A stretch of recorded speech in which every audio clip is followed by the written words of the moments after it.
প্রিভিউতে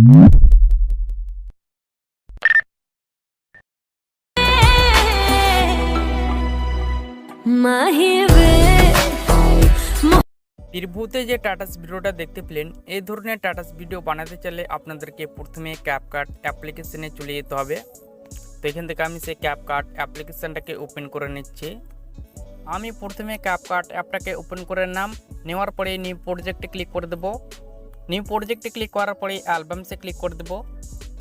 দেন এখান থেকে আমি একটি ফাইলকে সিলেক্ট করে নেব। এখান থেকে ফাইল সিলেক্ট করার পরে আপনারা এখানে দুটি সেকশন দেখতে পাবেন, একটি ভিডিও সেকশন এবং একটি ফটো সেকশন। আমি অলরেডি এখানে ফটো সেকশন আছি, তো এখান থেকে আমি একটি সাদা ব্যাকগ্রাউন্ড ইমেজ সিলেক্ট করে নেব।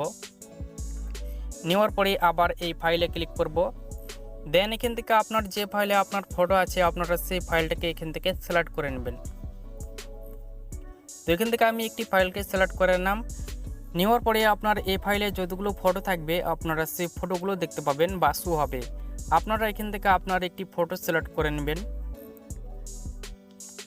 তো এখান থেকে আমি একটি ফটো সিলেক্ট করে নিচ্ছি।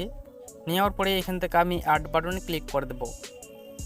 দেন এবার আমি স্ক্রল করে ডান সাইডের দিকে চলে যাব। আসার পর এখান থেকে আমি টিকটকের শোটাকে সিলেক্ট করে নেব। নেওয়ার পরে এখান থেকে রাইট চিহ্নতে ক্লিক করে দেব। তারপরে আমি আমার ফটোর উপরে ক্লিক করব। দেন এই ফটোটা কিন্তু অ্যাকচুয়ালি ফুল স্ক্রিনে নাই, তো এই ফটোটাকে আমি ফুল স্ক্রিনে করে নেব। আপনাদের যদি ফুল স্ক্রিনে ফটো না থাকে তাহলে এভাবে কিন্তু আপনারা দু আঙুলের মাধ্যমে ফুল স্ক্রিন করে নেবেন। নেওয়ার পরে আপনারা এই ফটোর ডিউরেশন রাখবেন একদম 3 সেকেন্ড পর্যন্ত এবং সাদা ব্যাকগ্রাউন্ড ইমেজটা দেখতে পেয়েছেন, এই ফটোটার ডিউরেশন রাখবেন আপনারা 3.3 সেকেন্ড। তারপর প্রথম দিকে চলে আসবেন। আসার পরে আপনারা অ্যাড অডিওতে ক্লিক করে দেবেন, তারপর এক্সট্রাতে ক্লিক করে দেবেন। এখান থেকে আমি একটি সং নিয়ে নেব। এবার আমি ইফেক্ট অ্যাড করে নেব। তো ইফেক্টে ক্লিক করব। ইফেক্টে ক্লিক করার পরে ভিডিও ইফেক্টে ক্লিক করে দেব। তারপর স্ক্রল করে একটু ডান সাইডের দিকে চলে যাব। আসার পর আপনারা এর উপরে ক্লিক করে দেবেন। তারপর নিচের দিকে দেখতে পাবেন ব্ল্যাক প্লাস যে ইফেক্টটি আছে সেই ইফেক্টটিকে আপনারা অ্যাড করে নেবেন। এখান থেকে আমি অ্যাড করে নিচ্ছি। তারপর অ্যাডজাস্টে ক্লিক করে দেবেন।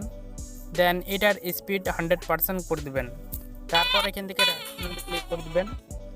এই ইফেক্টটা একদম সাদা ব্যাকগ্রাউন্ডের অনুযায়ী রাখবেন। তারপর আপনারা এই ফটোর উপর ক্লিক করে দেবেন। এখানে আপনাদেরকে অ্যানিমেশন সিলেক্ট করে নিতে হবে, তো অ্যানিমেশনে ক্লিক করবেন।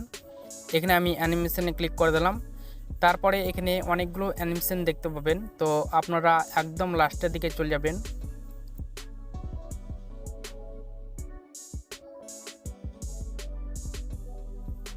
আসার পরে এখান থেকে আমি একটি অ্যানিমেশন সিলেক্ট করে নেব। সুইং টপ যে অ্যানিমেশনটা আছে এই অ্যানিমেশনটাকে সিলেক্ট করে নেব। নেওয়ার পর এখান থেকে আমি একদম 2.5 সেকেন্ড করে দিলাম। তারপর এখান থেকে রাইট চিহ্নতে ক্লিক করে দিলাম। এখানে অলরেডি টাটাসটা তৈরি হয়ে গেছে।